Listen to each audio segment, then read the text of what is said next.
Good morning বন্ধুরা। সকাল সকাল বেরিয়ে পড়লাম পলাশী যাওয়ার উদ্দেশ্যে। তো টিকিট কেটে নিলাম ঝটপট করে। তো টিকিট কাটার পর চলে আসলাম, ট্রেনও চলে আসলো। ট্রেনে উঠে সিট পাইনি। সিট না পাওয়ার কারণে বাইরেই দাঁড়িয়ে থাকলাম।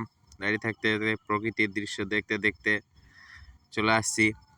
তো এই যে শীতকাল এখন, এর জন্য মাঠে ধান কেটেছে, দেখো কত সুন্দরভাবে রেখে দিয়েছে। তো এত সুন্দর প্রকৃতি দেখতে দেখতে চলে আসলাম পলাশী।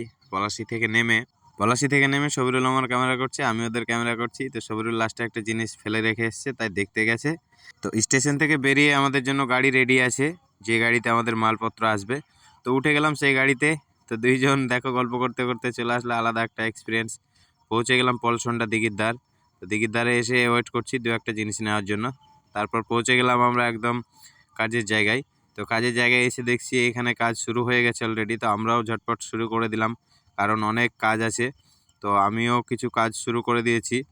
এদিকে ছোট ছোট টোনগুলো আছে, ওগুলো বয়ে নিচ্ছি, গাড়িতে তুলে দিচ্ছি। তো তারপরে আমরা টিফিন শুরু করলাম। তো টিফিনে আছে দেখো মুড়ি আছে, এদিকে চানাচুর আছে, আর সিঙ্গাড়া আছে, অনেক কিছুই আছে। তো সেই আলাদা একটা মজা আর কি। তো আমরা শুরু করলাম খেতে।